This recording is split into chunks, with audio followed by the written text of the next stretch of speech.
Hello, my dear listeners. I am Ophelia. It is my duty, my small offering, to help you understand what befell Rhodes across the last few long and difficult centuries. My family, and so many others, cats and our human companions alike, endured profound suffering during the 36 years in which Rhodes resisted the Mamluk assaults. We survived, yes, but survival, as I have come to learn, does not always bring peace. After that, the Ottoman forces came again and again, by land and by sea, relentless in their determination for the next 43 years. Nearly 80 years of defense left the city diminished. Trade withered, fields went untended, resources were drained, and lives, far too many lives, were spent simply trying to hold on. And in the end, in 1523, the Ottomans took the city. The Greek inhabitants were expelled beyond the walls. For us cats, it meant losing our homes, our familiar streets, our places beside the hearth.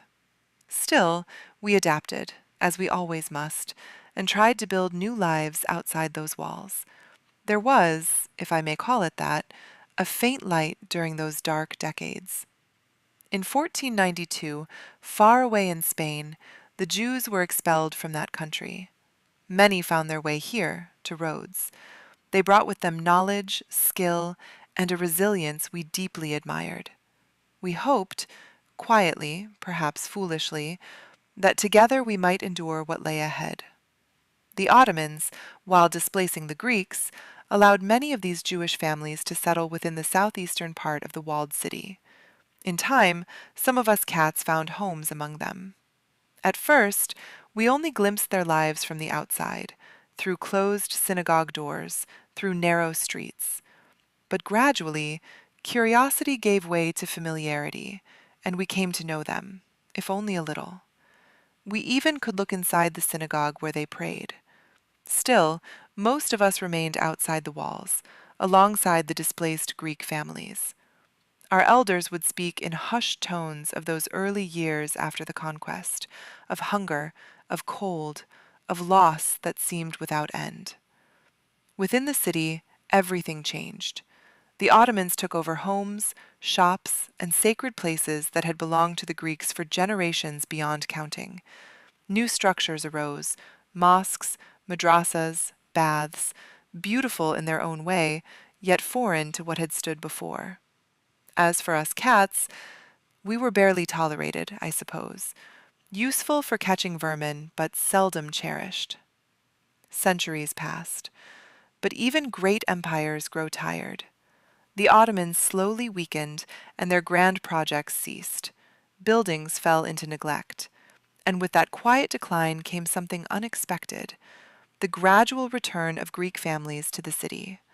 For us, it meant familiar hands once again, familiar voices calling us home. Then, in 1856, disaster struck. Lightning ignited a gunpowder store, and the explosion shattered much of the Grand Master's castle. It was a terrible moment, sudden, violent, and unforgettable. But the Ottoman era was nearing its end. In 1912, Italian forces arrived and drove them out in just 13 days. It was over almost before anyone could comprehend it. The Italian years brought a complicated kind of relief. Greeks were allowed to return in large numbers to their homes, which brought life back to the city, and comfort to us as well. And, perhaps by fortune, Rhodes was spared the worst devastations of the First World War. Yet time has a way of shifting even the gentlest beginnings. Under Mussolini, who came to power in 1922, the Italian rule grew harsher, more rigid. He ordered the reconstruction of the Grand Master's castle, not as it had been, but as a grand symbol of power. It was completed in 1940, adorned with beautiful mosaics taken from other Greek islands. They were not true to the castle's original history, but after so much loss, we did not find it in ourselves to object. Beauty, even imperfect, can be a comfort. For a while, the Italians were bearable rulers, but in 1943 they surrendered, and the Nazis came. Their cruelty touched everyone, but the Jewish community suffered most grievously. In July 1944, even as their defeat loomed, the Nazis deported 1,615 Jews from Rhodes. Nearly all perished in Auschwitz. It is a sorrow that still lingers here. On March 8, 1945, the Nazis surrendered to the British. And at last, in February 1947, Rhodes returned to Greek sovereignty, after more than 2 millennia under foreign rule, stretching back to the Roman conquest in 164 BC. There was joy, certainly, but also the quiet weight of all that had been lost along the way.